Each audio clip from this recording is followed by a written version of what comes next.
Hello family, welcome back to my channel Mousumi's রান্নাঘরে সবাইকে স্বাগত। গাইস, আজকে তোমাদের জন্য একটা শাকের রেসিপি নিয়ে এসেছি।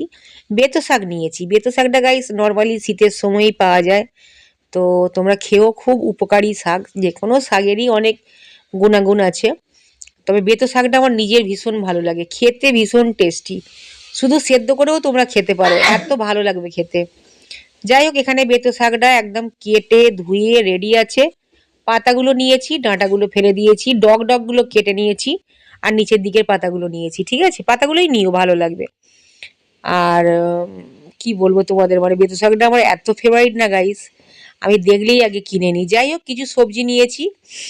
এই যেখানে ভলু দেখছে, ভলু খালি ভাবে কি জানো তো, যে আমরা সবসময় কিছু ভালো ভালো খাচ্ছি, ভলুকে দিচ্ছি না।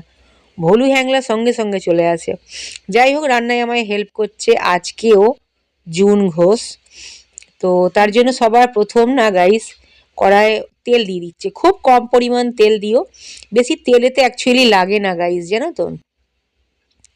আর আমি একটু হেলদিভাবে ব্যাপারটা বানাতে চাই, যে কোনো শাক সবজি আর কি। আর যেগুলো মনে করি যে না একটু তেলে ঝালে বেশ মশলা দিয়ে খাবো, সেটাতে আমি তেল মশলা দিয়েই করি। শাক ডাক করলে না তার গুণাগুণটা যাতে আমার বাচ্চাদের শরীরে যায়, আমার শরীরে যায়, সেই জন্য আমি চেষ্টা করি যে শাকটা একটু কম তেল মশলায় করতে। যাই হোক, এখানে সবার প্রথমেই আমি কড়াই অল্প পরিমাণ তেল দিয়েছিলাম, যেটা তোমাদের বললাম। তারপরে খুব অল্প পরিমাণ দিয়েছি আর কি গোটা কালো জিরে।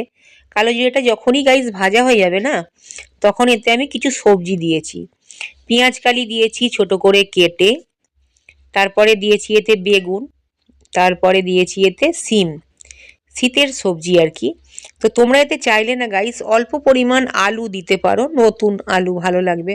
তবে আমি মানে এটা আলু দিইনি আজকে, এমনিই দিইনি, কারণ সব সময় আলুটা ভালো লাগে না। বাঙালি মানেই দেখবে গাইস যে যে কোনো তরকারিতে আমরা আলু দিই, তাই না? সব খাবারে আমাদের আলু ঠিক থাকে, অল্প পরিমাণ হোক বেশি হোক, আলু আর আলু। বাঙালিরা না আলু খেয়ে খেয়ে সব আলু হয়ে যাচ্ছি আমরা। যাই হোক গাইস, তো সবজিগুলো দিয়েছি, দিয়ে হালকা পরিমাণ নাড়িয়েছি। আর নাড়িয়ে নিয়ে অ্যাকচুয়ালি আরও একটা কারণে দিইনি তোমাদের, সেটা বলি আমি।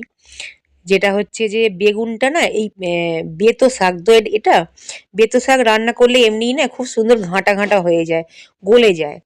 তো আলুটা তো নর্মালি যে কোনো তরকারিকে ঘন করে, ঘাঁটা করে। তো এই তরকারিতে না লাগবে না, যেহেতু লাগবে না আমি আর আলাদা করে দিইনি, কারণ আলু খাওয়াও তো ভালো নয়। তো বেগুনটাই না ঘাঁটা ঘাঁটা করে দেবে। আর শাক তো এমনিই ঘাঁটা হয়ে যায় এই শাকটা, তো ওই জন্য আলাদা করে দিইনি, তোমরা চাইলে দিতে পারো। যাই হোক, কড়াইশুঁটি দিলাম অল্প পরিমাণ। আর এই মানে শাকের তরকারিটায় না জল একদমই দিতে লাগবে না। শাক দিয়ে আর সবজি দিয়ে যে জলটা বেরোবে না, ওতেই কিন্তু পুরো রান্না হয়ে যাবে। আর সবজির মানে জলে নয়, যখন সবজি রান্না হয় তখন সেই সবজির টেস্ট কিন্তু খুব ভালো আসে। যখন আলাদা করে জল অ্যাড করবে তখন দেখবে টেস্ট অনেকটাই কমে যায়। যাই হোক, আবার কিছু কিছু রান্না আছে ঠান্ডা জল অ্যাড করা যাবে না, তাতে আবার গরম জল অ্যাড করতে হবে। নর্মাল জল অ্যাড করলে না তার টেস্ট নষ্ট হয়ে যায়। যাই হোক, কিছুই আর নয়, মাঝখানে মাঝখানে চাপা দেওয়া হচ্ছিল 2-3 মিনিট ছাড়া, আবার ঢাকনা খুলে এটাকে একটু মানে নাড়িয়ে দেওয়া হচ্ছিল আর কি, ঘেঁটে দেওয়া হচ্ছিল। পুরো ব্যাপারটা ঘাঁটা ঘাঁটা হবে, দুর্দান্ত। লাস্টে একটু চিনি দেওয়া হলো। আমরা ঘটি ভাই, আমরা রান্নায় তো চিনি অ্যাড করি সব সময়। যাই হোক, রেডি হয়ে গেছে, প্লেটে নামিয়ে নেওয়া হয়েছে। দুর্দান্ত একটা বেতো শাকের রেসিপি। অবশ্যই ভাত দিয়ে খেও, শুধু খেও যারা সবজি পছন্দ করো করো আর কি। যাই হোক, আজকের মতো বাই।